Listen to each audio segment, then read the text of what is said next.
오늘 이 자리에 계신 모든 분들의 눈빛에서 엄청난 학구열과 함께 대체 2027학년도 입시는 또 뭘까? 하는 궁금증이 읽히는 것 같습니다. 맞습니다. 요즘 입시 정말 복잡하죠? 마치 미로 속을 헤매는 듯한 기분일 거예요.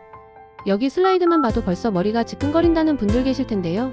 웃음기 머금은 목소리 걱정 마세요. 제가 바로 여러분의 입시 내비게이터 서울시립대 입학의 핵심만 쏙쏙 뽑아서 명쾌하게 안내해드릴 겁니다. 그것도 웹툰처럼 쉽고 재미있게요. 자, 그럼 2027학년도 서울시립대 합격의 길 저와 함께 떠나보실까요? 선배, 2027학년도에 가장 크게 바뀌는 게 뭐냐고요? 핫하고 따끈따끈한 소식부터 전해드리자면 바로 학생부교과, 그 중에서도 지역균형선 발전형의 평가 방법이 확 바뀐다는 겁니다. 예전처럼 내신 등급만 좋으면 만사 오케이 하던 시절은 이제 안녕이에요. 단순히 숫자로 줄 세우던 방식에서 이제는 여러분이 학교 생활을 얼마나 성실하고 주도적으로 했는지를 깊이 들여다보겠다는 거죠. 보시다시피 교과 정성평가 비중이 무려 2배나 늘었습니다. 단순히 등급만 보는 게 아니라 학교생활 기록 후의 교과 영역, 특히 세부 능력 및 특기사항, 즉 세특을 더 자세히 보겠다는 뜻이에요.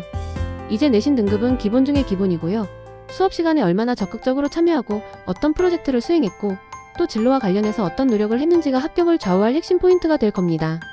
한마디로 시험 잘 보는 교과서 바보보다는 수업을 즐기고 깊이 탐구하는 탐구생활 마스터가 더 유리해진다는 말씀. 자, 이제 여러분의 수업 태도와 참여도 그리고 세특을 다시 한번 점검해 볼 시간입니다. 한이가 묻네요. 정시 수능도 바뀌나요? 네, 그렇습니다.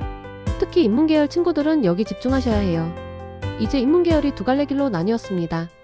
마치 인생의 중대 기로처럼요. 인문계열 I은 경제, 세무, 경영 같은 상경계열 위주로, 그리고 인문계열 II는 국문, 역사, 철학 같은 순수 인문계열 위주로 분리 모집합니다. 그러니까 여러분이 가고 싶은 학과가 어디에 속하는지 미리미리 확인하는 게 정말 중요하겠죠.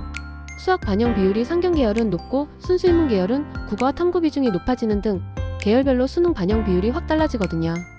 그리고 또 하나, 스포츠과학과도 수능 반영 비율이 변경되는데 수학 비중이 꽤 커졌어요.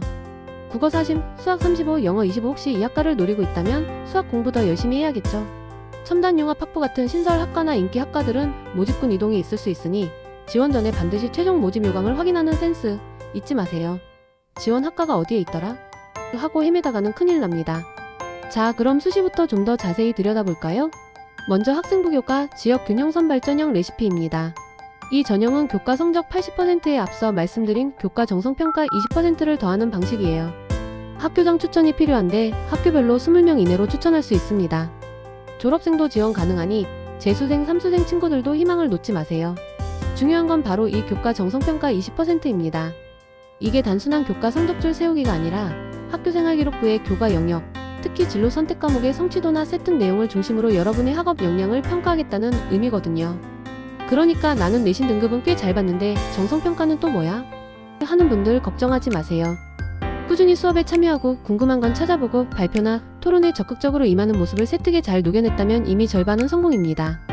마치 맛있는 요리 레시피처럼 좋은 재료 내시나 정성스러운 손길정성 평가에 어우러져야 합격이라는 환상의 맛을 낼 수 있다는 거죠.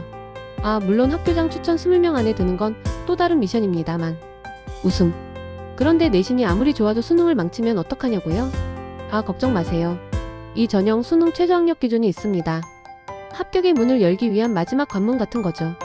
국어, 수학, 영어, 탐구 상위 1과목 중 상위 3개 영역 등급 합이 8 이내여야 하고 한국사는 4등급 이내여야 합니다. 그러니까 이른바 3합 8이라고 불리는 기준이죠. 언뜻 보면 꽤 빡빡해 보이지만 중요한 건 자연계열 지원자라도 수학을 미적분기하로 필수 선택할 필요가 없다는 거예요. 확률과 통계를 선택했어도 지원할 수 있다는 거죠. 이건 정말 희소식이죠. 하지만 3개 영역 등급 합 8이라는 숫자를 보니 끝까지 수능 공부를 놓으면 안 되겠다는 생각이 절로 드실 겁니다. 내신과 수능, 두 마리 토끼를 모두 잡는 자가 결국 웃는다는 사실. 여러분, 수능은 끝날 때까지 끝난 게 아닙니다. 자, 이제 여러분의 강점에 맞는 선택을 할 시간입니다. 학생부 종합 전형은 크게 두 가지 유형으로 나뉘는데요. 바로 면접형과 서류형입니다. 마치 RPG 게임에서 전사를 키울지 마법사를 키울지 정하는 것과 비슷하달까요? 우선 면접형은 총 391명을 모집하고 2단계 심사를 거칩니다. 서류형은 99명을 모집하고 일갈합산 방식이에요. 그러니까 내가 면접에 아주 자신 있다. 남들 앞에서 내 이야기를 조리 있게 풀어내는 데 도가 하랐다 하는 분들은 학생부 종합 I, 즉 면접형을 선택하시면 되고요. 나는 말은 좀 못해도 서류만큼은 완벽하게 채웠다. 내 생기부는 예술 작품이다 하는 분들은 학생부 종합 II, 즉 서류형으로 승부하시면 됩니다. 어때요? 딱 봐도 여러분의 강점이 어느 문을 가리키는지 보이시죠? 이제 선택의 시간입니다. 짜잔! 학생부 종합 I 면접형은 말이죠. 한마디로 역전의 기회가 있는 전형입니다. 1단계에서 서류평가 100%로 선배수를 선발하고요. 그 후 2단계에서는 1단계 성적 50%의 면접평가 50%를 합산해서 최종 합격자를 가립니다. 여기서 주목할 점은 면접 비중이 무려 50%나 된다는 거예요. 그러니까 1단계 성적이 아주 뛰어나지 않아도 면접에서 기질을 발휘하고 진정성 있는 모습을 보여준다면 얼마든지 뒤집기가 가능하다는 거죠. 마치 마지막 한 방으로 경기를 뒤집는 극적인 역전승처럼 말이에요. 평소에 말하기를 좋아하고 자기 생각을 논리적으로 전달하는 데 자신 있거나 내 생기부의 내용들을 깊이 있게 설명할 수 있다면 이 면접형이 여러분을 위한 인생 전형이 될 수 있습니다. 면접관을 내 편으로 만드는 마법 같은 시간. 여러분의 말발과 진정성을 믿어보세요. 반면에 저는 면접보다는 서류 준비가 더 완벽해요. 라며 묵직한 생기부를 낑낑대며 들고 오시는 분들 계시죠? 그런 분들에게는 학생부 종합 II 서류형이 딱입니다. 이 전형은 면접 없이 오직 서류평가 100%로 최종 합격자를 선발해요. 깔끔하게 한 방의 서류로만 승부를 보는 거죠. 주로 경영, 국제관계, 도시사회 등 일부 학과 위주로 선발하니까 내가 지원하려는 학과가 서류형에 해당되는지 꼭 확인해봐야겠죠. 완벽하게 준비된 생기부 하나면 끝.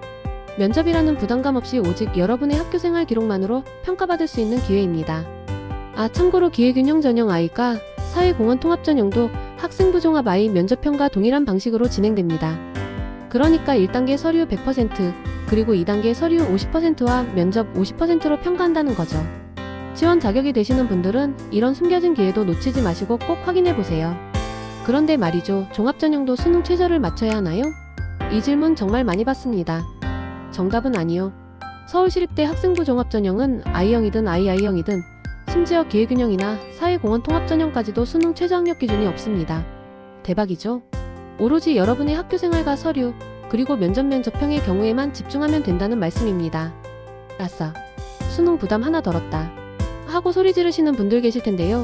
물론 수능 최저가 없다는 건 엄청난 장점이지만 그만큼 경쟁률이 아주 치열하다는 걸 의미합니다. 수능이라는 높은 벽이 사라진 만큼 모든 지원자들이 온전히 자신의 생기부와 면접 실력으로 승부하기 때문에 서류의 퀄리티가 정말 중요해집니다. 마치 모두가 같은 스타트라인에 서서 최고의 퍼포먼스를 보여줘야 하는 올림픽 육상 경기 같다고 할까요? 그러니 수능 부담은 덜었지만 서류의 완성도에 더욱 집중해야 한다는 것 잊지 마세요. 자, 이번엔 이런 분들을 위한 전형입니다. 내신은 조금 부족하지만 저는 논리적 사고력만큼은 자신 있습니다. 펜을 쥐면 제 안의 전사가 깨어납니다 하는 분들 계시죠? 바로 논술 전형입니다. 이 전형은 학생부 교과 20%에 논술 80%로 평가해요. 보시다시피 논술의 비중이 압도적이죠? 내신 등급간 점수차가 크지 않아서 결국 논술 실력이 당락을 결정한다고 해도 과언이 아닙니다. 여기서 또 하나의 반전 매력. 논술 전형도 수능 최저 학력 기준이 없어요. 그러니까 수능 부담 없이 오직 여러분의 논술 실력만으로 당당하게 합격에 도전해볼 수 있는 절호의 기회입니다. 평소에 글쓰기를 좋아하고 주어진 자료를 분석해서 자기 생각을 논리적으로 풀어내는 데 자신 있다면 이 전형이야말로 여러분의 숨겨진 재능을 폭발시킬 수 있는 기회가 될 겁니다. 펜 끝에서 합격의 빛이 뿜어져 나오는 상상 해보셨나요? 수시가 끝이 아니죠. 이제 정시 전략을 짤 차례입니다. 정시는 수능 100% 아닌가요? 라고 물으시는 분들 많으실 텐데 맞습니다. 일반 전형 기준으로 수능 100%가 맞아요.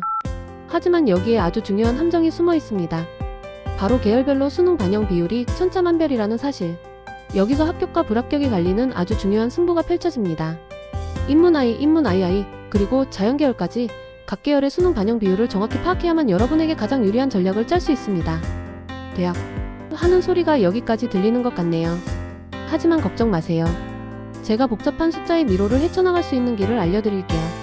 여러분의 수능 성적표를 들고 가장 효율적인 길을 찾을 수 있도록 지금부터 함께 파헤쳐 봅시다. 자, 이제 수능 영역별 반영 비율을 자세히 살펴볼까요? 보시다시피 인문 I, 즉 경제, 세무, 경영 같은 상경 계열은 국어와 수학이 각각 35%로 동등하게 중요합니다. 탐구와 영어는 15%씩 반영되고요.